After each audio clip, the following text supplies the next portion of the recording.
തദ്ദേശ തെരഞ്ഞെടുപ്പിൽ LDF വലിയ വിജയം നേടുമെന്ന് CPIM സംസ്ഥാന secretary MV Govindan master. Rahul മാങ്കൂട്ടത്തിലിനെ സംരക്ഷിക്കുന്നത് കോൺഗ്രസ് ആണെന്നും MV ഗോവിന്ദൻ മാസ്റ്റർ കൈരളി ന്യൂസുമായുള്ള പ്രത്യേക അഭിമുഖത്തിൽ വ്യക്തമാക്കി. സമീപകാലത്തൊന്നുമില്ലാത്ത അത്രയും വലിയൊരു വിവാദമാണ് രാഹുലുമായി ബന്ധപ്പെട്ട് ഉയർന്നു വരുന്നത്.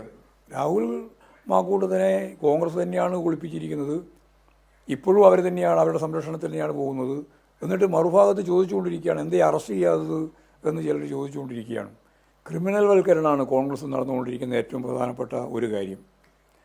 കോൺഗ്രസ് മഹാത്മാഗാന്ധി നയിച്ച ഒരു പാർട്ടിയുടെ തുടർച്ചയായിട്ടാണ് പറയുക.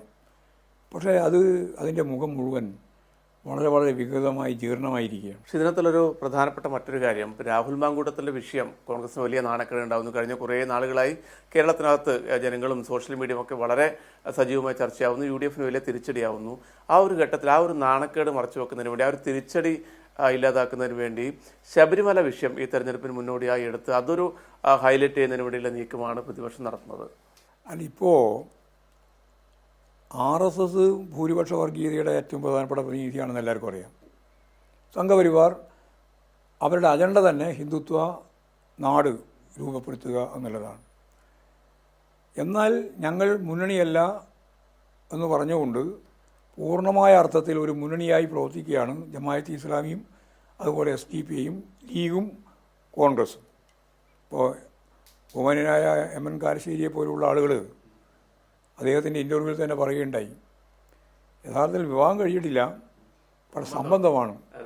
അത് തമ്മിൽ വലിയ വ്യത്യാസമൊന്നും അതിൻ്റെ ഉള്ളടക്കത്തിലില്ല, പക്ഷേ ബാധ്യതയില്ല എന്ന് അദ്ദേഹം തന്നെ പറയുന്ന നില കണ്ടു. വളരെ ശരിയായ രീതിയിലുള്ളൊരു വിശകലനമാണ് അദ്ദേഹം നടത്തിയിട്ടുള്ളത്. ദൂരവ്യാപകമായ ഫലം ഉളവാക്കും എന്നും അദ്ദേഹം പറഞ്ഞു വെച്ചു. ഇപ്പോഴും മാത്രമല്ല, വരാൻ പോകുന്ന അസംബ്ലി തിരഞ്ഞെടുപ്പിൻ്റെ ഭാഗമായിട്ടും ഇതിൻ്റെ പ്രത്യാഘാതം കോൺഗ്രസും അതുപോലെ ലീഗും കൃത്യമായിട്ട് അനുഭവിക്കേണ്ടി വരുമെന്നാണ് അദ്ദേഹം പറഞ്ഞു വെച്ചത്. അദ്ദേഹം വേറൊരു ഇൻ്റർവ്യൂവിൽ കേരളത്തിൽ ഇടതുപക്ഷ ജനാധിപത്യ മുന്നണി തന്നെ വീണ്ടും വരും എന്ന കാര്യവും കൂടി സൂചിപ്പിക്കുകയുണ്ടായി. ഞാൻ പറഞ്ഞു വരുന്നത്, ഇത്തരത്തിലുള്ള തെറ്റായ രാഷ്ട്രീയ നിലപാടുകൾ സ്വീകരിച്ചുകൊണ്ട് UDFന് ഇടതുപക്ഷ ജനാധിപത്യ മുന്നണിയെ അഭിമുഖീകരിക്കാനും നേരിടാനും വിജയിക്കാനും കഴിയുമെന്നാണ് അവർ പ്രതീക്ഷിക്കുന്നതെങ്കിൽ അതൊന്നും കേരളത്തിൽ വിലപ്പോകുന്ന ഒന്നായിരിക്കില്ല എന്നുള്ളതാണ് സത്യം.